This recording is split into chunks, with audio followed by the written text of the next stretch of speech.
Small channels are blowing up on YouTube right now. This local SEO expert started booking clients worth over 100 grand in annual recurring revenue in his first 90 days of starting a YouTube channel. And this freelancing coach started filling up her membership steadily in those same 90 days. And you've probably dreamed about doing the same thing. You know that YouTube can bring you clients, but every time you sit down to start, there's just so much to figure out that your brain does what brains do when they're overloaded. It shuts down. You procrastinate, you overthink, you post one video, then spend the next 3 weeks agonizing over the next one, and then you just quietly stop. What you need is a roadmap that makes it straightforward and really easy to get started. So I want to introduce you to my MAP method. It's a simple 3-step system that shows you exactly how you can blow up your business on YouTube in 90 days. Now the M in MAP is mining for topic gold, because picking the right topics is worth a fortune to your business. Here's something that most people don't quite get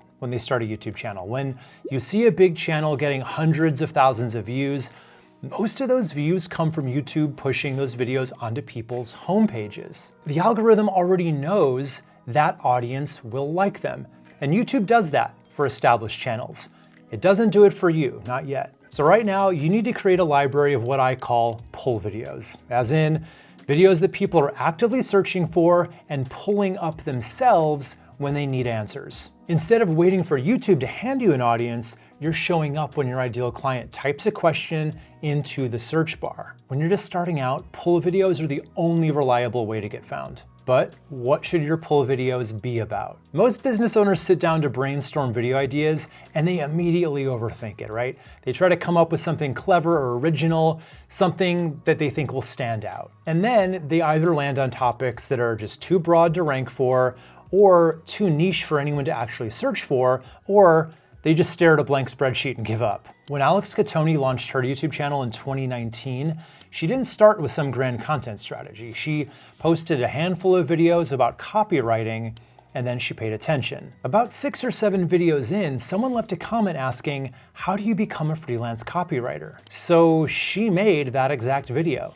That one video became the flywheel for her entire channel. And she now has over 400,000 subscribers and 300,000 students in her program. She didn't have to invent her best topic or just pull it out of a hat. Her audience handed it right to her. Now, you probably already have a gold mine of topics and don't even realize it. So start with what you already know from doing the work. What questions do clients ask you on every single call? What do people always get wrong in your field? What do you find yourself explaining over and over again? So I want you to write all of those down. That's your starting point. But then you want to expand on it using the right tools. So you can use something like Claude's research mode to find out what real people are asking about in your niche. Adjacent questions that you haven't thought of, or common misconceptions, problems that they keep running into. This step is really good at filling in the gaps that your own experience might miss. So at this point, you should have a nice list of topics,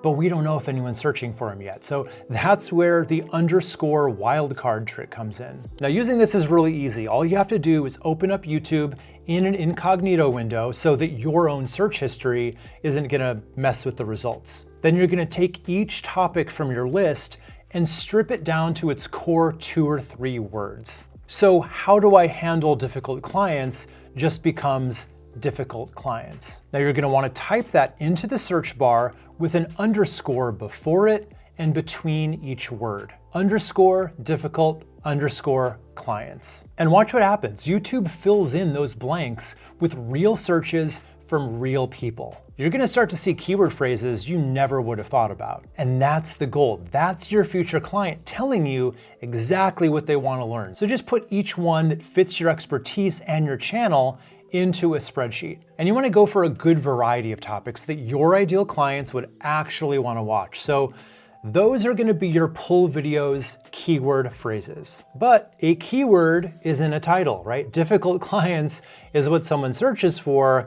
It's not what they click on. So in the next column of your spreadsheet, you want to turn each keyword phrase into a title that makes someone curious enough to actually want to watch it. So spice it up, add words like best, easiest, fastest, or even better, you can hint at a specific result. So if the autocomplete gave you dealing with difficult clients, that becomes something like the easiest way of dealing with difficult clients without losing the contract. If it gave you difficult clients who won't pay, that becomes difficult clients who won't pay. Try this 3-step fix. So you're just taking flat keyword phrases and turning them into a compelling reason to click. The keywords get you found. The title gets them to choose your video over all the other ones that would come up to. And if you're having a hard time turning those into titles, you can 100% use Claude to help you there too. So by the end of week 2, you should have a content calendar of at least 15 to 20 pull video ideas that you know people are searching for, that you're qualified to make. And that list is gonna feed directly into what comes next. Phase 2 of the MAP method is A, which stands for accelerate. This is where you build the skills of making good, watchable YouTube videos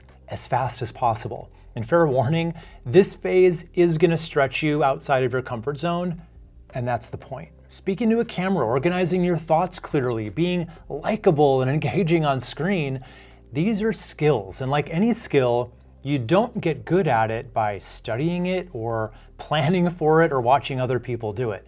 You get good by doing it over and over and over again. And I won't sugarcoat it, most of your early tries won't be great, but that's exactly where most people who want to use YouTube to build their businesses get stuck. And I get it, you spent years building a reputation, you're known for being sharp and credible, and now you're just supposed to hit record and fumble through a video that isn't gonna come close to reflecting how good you actually are at your job. That gap between your standards and your current ability on camera feels embarrassing, right? So you wait, you tell yourself you'll start when you feel ready, but I'm telling you right now, you'll never feel ready.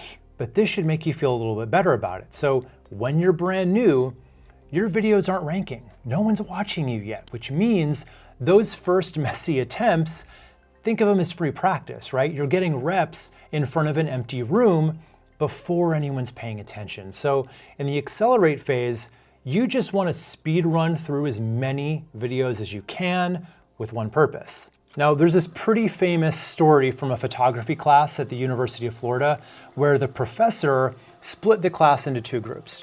Group A would be graded on quantity. The more photos they turned in, the higher the grade. Group B would be graded on quality, so they only had to submit one really good photo. But at the end of the semester, surprise, surprise, the best photos in the entire class all came from Group A, the quantity group. And that's the principle behind the accelerate phase. Reps are the shortcut to quality. Theoretical perfectionism doesn't do anything and you'll never learn anything. Your only job for weeks 3 to 8 is to make as many pull videos from your list as you can. Now, I want to push you to do 2 per week during this phase if you can possibly swing it. This is your sprint within the sprint, okay? And the only metric you care about right now is how many videos did you upload. Don't worry about views, don't worry about subscribers, none of that matters yet. The only question is, did you do the work or not? Because I'll be honest with you, YouTube is a skill that can make you rich no matter what niche you're in, but it won't if you treat it like something that you're just gonna squeeze in when you have the time. The businesses who see results are the ones who commit to a concentrated stretch and then come out the other side different on camera. The dabblers, not so much. And trust me, I've had a front row seat for this with over 1,200 of my students. On-camera presence is the hardest thing for just about everyone at the beginning. And it's also the thing you have to get at least decent at as fast as possible because viewers will leave a video the second it feels stiff or like you're reading from a script. And don't get me wrong, I'm not saying you need amped up life of the party energy. You just have to come across like you're really talking to the viewer, not like a bad actor in a local lawyer commercial. And production-wise, just keep it as easy and frictionless as possible at this phase. Shoot on your phone, use a teleprompter app. Don't worry about having a studio or a set behind you. Plenty of YouTubers just record in whatever space they have, and it's fine. And don't go crazy on editing either. Just cut out the mistakes and your pauses and add some text on screen here and there to emphasize certain key points and call it a day. Now, I will say here, if you can afford to outsource the editing, do it. Just remove every barrier you can between you and pressing publish. Oh, and the one thing I want you to set up now at this stage, put a link at the top of every video description that goes to your booking page on your website. Don't overthink it, just make sure the path exists so if someone watches your video and thinks, I want to hire this person, it's really easy for him to do that. Okay, so by the time you're done with the accelerate phase, you should have a pretty good library of pull videos on your channel. But here's the thing. Those videos are information, right? They answer questions, they explain concepts, walk through how-tos. And that content is valuable. It gets found in search, it builds some trust, it shows you know your stuff. But it's usually not what closes the deal, because anyone can give information now. AI gives information, blog posts can give information.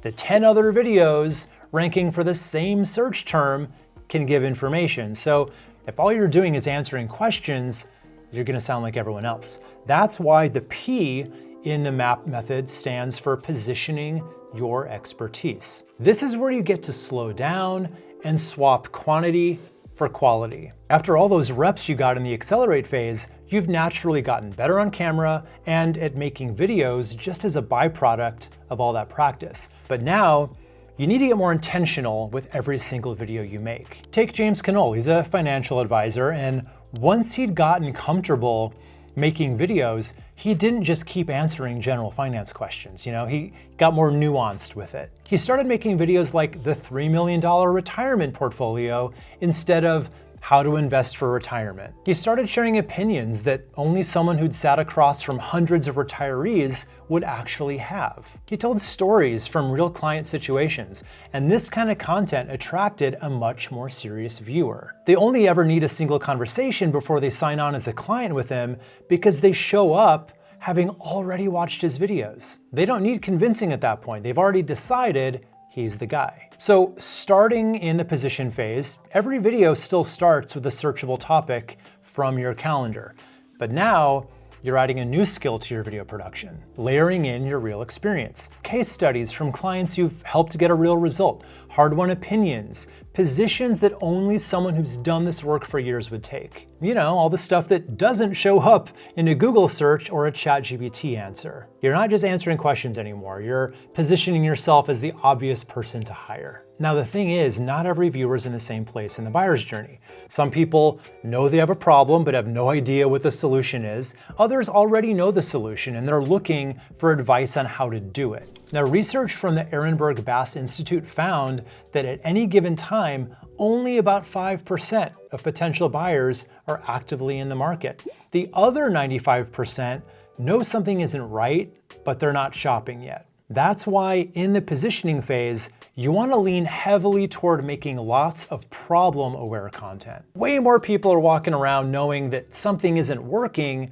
than are actively looking for your specific service.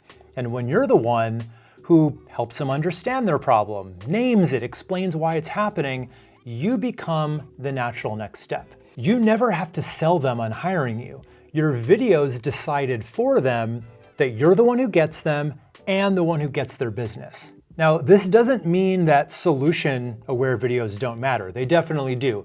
They tend to attract people who are closer to buying. But if you only make those, you're fishing in a much smaller pond and competing directly with everyone else who does what you do. And this is also where you want to start getting more intentional about turning viewers into leads. So you want to end your videos by, pointing people to whichever video they need to watch next. You want binge sessions to happen. Someone watches one video, then another, and then by the third one, that's when they feel like they know you. That's when they reach out. So make it easy for them to, weave in natural invitations to work with you. Not in a salesy way, just make them sound like you genuinely want to help them, not just take their money. Something like, if you're dealing with this and want to see how I can help, this is the exact kind of situation I deal with every day, so book a free call with me at the link in the description. And then for certain videos, you can even offer a lead magnet that ties directly into the topic. Things like a checklist or a worksheet, a set of AI prompts, whatever you want to do. This helps you build your email list and gives you a direct line to people who are pretty clearly interested. I know you don't need one of those in every video, just where you think one would naturally fit. The position phase isn't temporary. It's just your new normal now. You've built the skills. Now you're operating at a higher level. So keep making those pull videos, but bring your full expertise to every single one. Over time, this combination of searchability plus your real expertise is what builds a channel that prints clients without you ever having to chase them. So that's the system. But if you want the guidance to get you through every single step of the way, you're invited to enroll in my signature program, the YouTube to Clients Academy Experience. Now, I only let in 30 expertise-based business owners every month. That's what keeps our small group coaching sessions nice and small so that you can get all of your questions answered and my personal feedback on all your videos week after week. So if you're ready to get serious about YouTube and want the plan and accountability to make sure you're successful, click right here to get the details on the program, and you can either sign up now if it's open, or you probably want to get on the wait list if it's full this month. Hope to see you on the inside.